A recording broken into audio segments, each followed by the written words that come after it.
morning. Welcome to 49ers in 5, your daily update on everything happening with the team that you need to know. I'm Rob Stats Guerrera. Today is Wednesday, March 29th, 2023. Here's what's happening with your San Francisco 49ers. Kyle Shanahan spoke yesterday, and, well, let's just say he had a slightly different take on Brock Purdy's recovery timeline than John Lynch did on Monday. Here's the audio, and maybe turn up the volume just a little because it's a little tricky to hear over all the rabble that was at the owners' meetings. He won't be able to do anything on the field for who knows. I think it can go anywhere from 6 months to 8 months. So it's all open like that. I think we'll have a better idea. They say at 3 months out of surgery, they have a better idea whether it's going to be 6 months or 8 months. So I don't know, it's how it heals. And I'm sure I'll get lots of questions from Eric on that. But that's all I know, and I'm pretty good with that. So we'll see in 3 months if he can be ready for camp, or if not, we'll possibly say, hey, it's going to go a little slower. It might be week 1. I think hearing at the latest week 4. But it's just all estimations, and we'll see what happens. So, to recap, Lynch said they were hoping Brock would be back by training camp, and Kyle says Brock might miss around a quarter of the season. Slightly different estimates there, but Kyle's quotes make much more sense, right? We have to wait and see. There's too much unknown right now, 19 days removed from surgery. But why aren't Kyle and John on the same page on that? That's just kind of weird.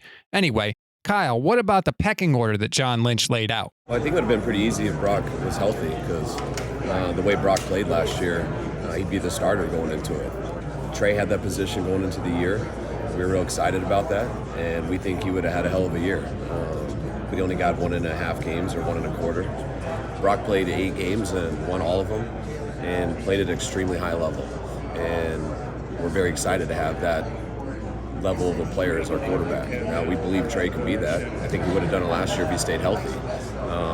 The good thing for him is with Brock being hurt and stuff, he has an opportunity to try to regain that and everything. And that's also why we brought in Sam, because we can't be set for sure on Brock, because you never know how the injury will go. We think it will go well, and we're optimistic about it, but right now that's on hold. And so it opens up an opportunity for Trey and for Sam to come in and show us what they have. Shanahan mentioned Darnold with Lance again and again throughout the session. Sam is absolutely in the mix to start week 1 if Brock isn't available.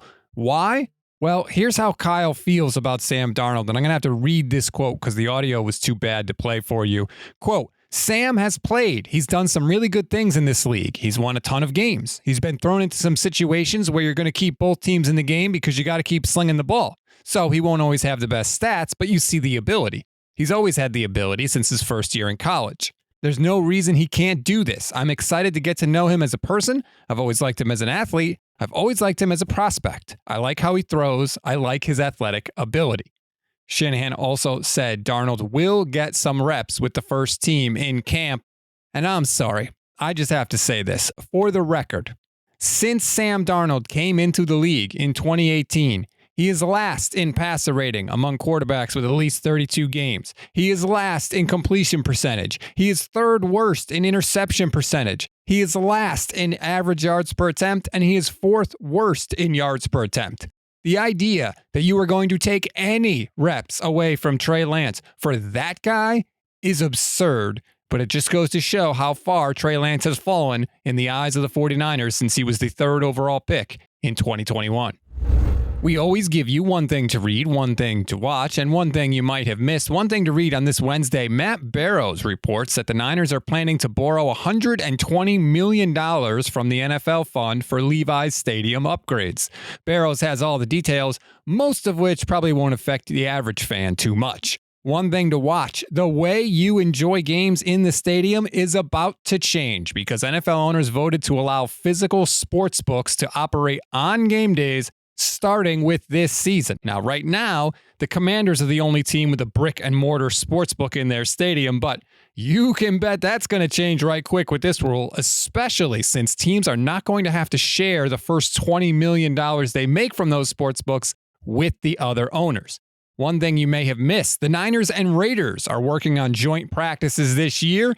It appears we're not quite done with Jimmy Garoppolo just yet. That's a wrap on today's 49ers in 5. Please rate, review, and follow the Gold Standard Podcast Network. Enjoy your Wednesday, everybody. I'm Rob Stats Guerrera. We'll talk tomorrow.